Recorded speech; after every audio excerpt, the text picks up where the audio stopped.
And it is kind of funny you started touching on, how they will call us crooks or greedy or anything. That was one of the things is, oh, your contractor's crazy. That's what the adjuster said. Well, we can make to money. The homeowner. I remember the job was like $60,000 job, and we would not make any money. We would lose everything. We're losing money on a $60,000 job. Just on the labor and materials, there was nothing there.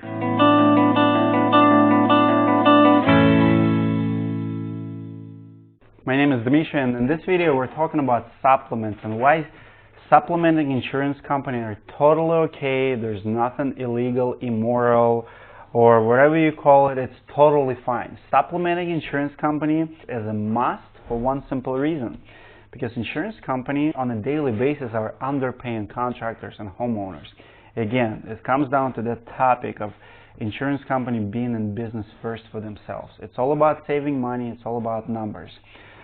People usually don't believe when we accuse insurance companies committing fraud on a daily basis. I do it all the time because I don't believe it's accidental. I don't believe it's just because they're so busy. I believe it's because they want to save money. So what's usually happening, you have a claim, storm came through, and they owe for X of God damage.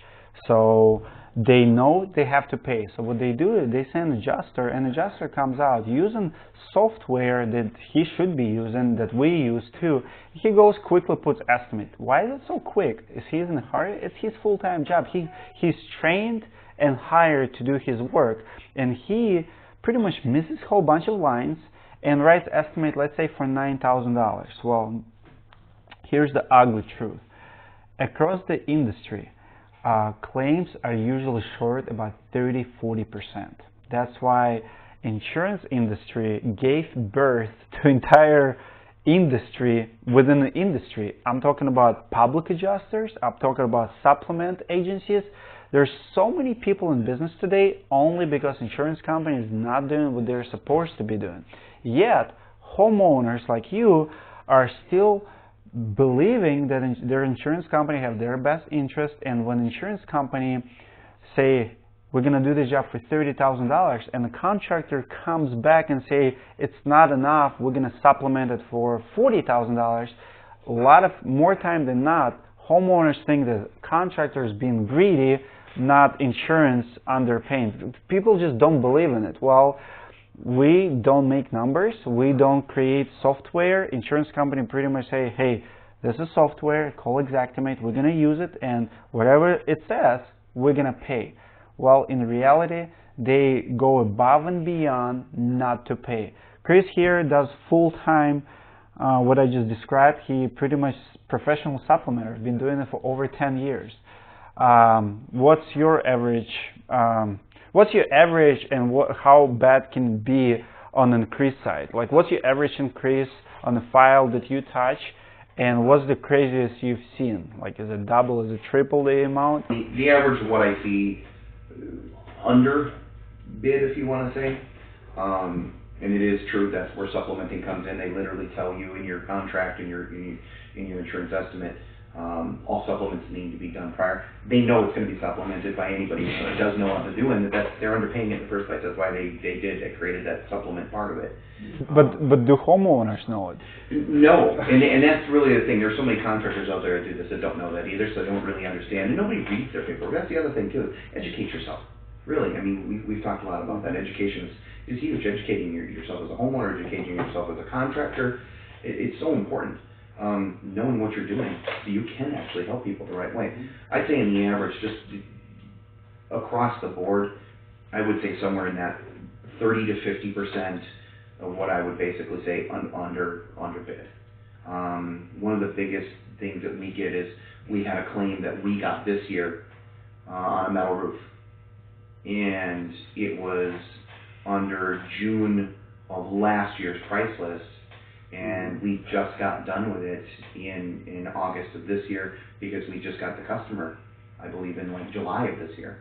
The insurance company approved to go ahead and allow us to do the work. But one of the biggest things that I had to do first off was to get them to update the price list. The price list alone on steel Almost doubled. Almost doubled. Prices went up. Well, it's a worldwide thing, and it had to do with the steel industry and all these tariffs and all these different things going on. But that's all worldwide stuff. But what it did is it created a large gap between where they wanted to be and where they're at. And it is kind of funny. You started touching on, how they will call us crooks or greedy or anything.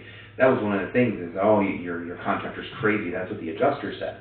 Well, we can't make the money. homeowner. I remember the job was like $60,000 job, and we would not make any money. We would lose everything. We're losing money on a $60,000 job. Just on the labor and materials, there was nothing there.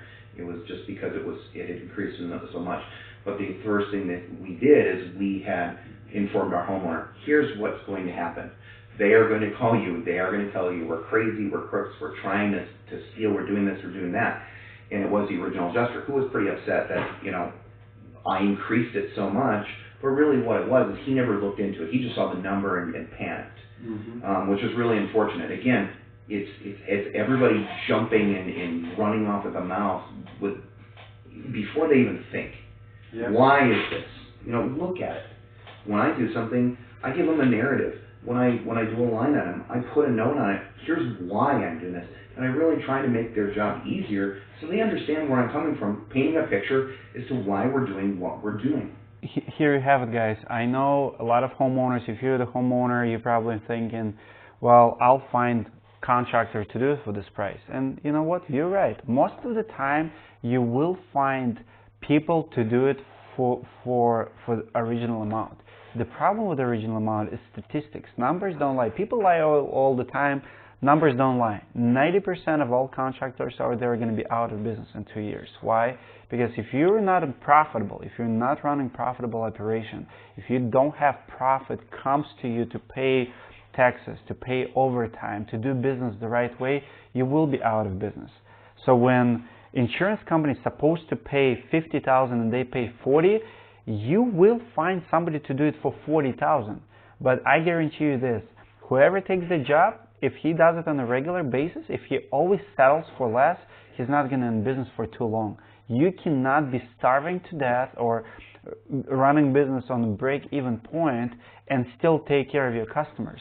Find a contractor who does it right, who pays all the taxes, educate his employees, do all the training. All of that comes with money and with the profit. So we are in business also to make money and help small business. Small business is not even. Contractors are one of the hardest working guys you can find on the planet. And don't make us feel bad for charging an insurance company what we should be charging, what they agree to be charged. And it's them who's attacking contractors more than other way around. So if you're the homeowner, I want you to start looking at things from a little bit different perspective. Insurance company is the one who is on a regular basis underpaying contractors. And contractors is people who on a regular basis fight for more. And not always because of greed, but because we have to survive. If we don't survive, we're not going to have lights in our buildings. We're not going to be able to pay our rent sometimes if we don't get paid by those insurance companies. So think about that next time you hire a contractor. Hope it helps, and I'll see you in the next video. Thank you for watching this video. Let me know what you think about the topic today in comments below, and do not forget to subscribe to our channel.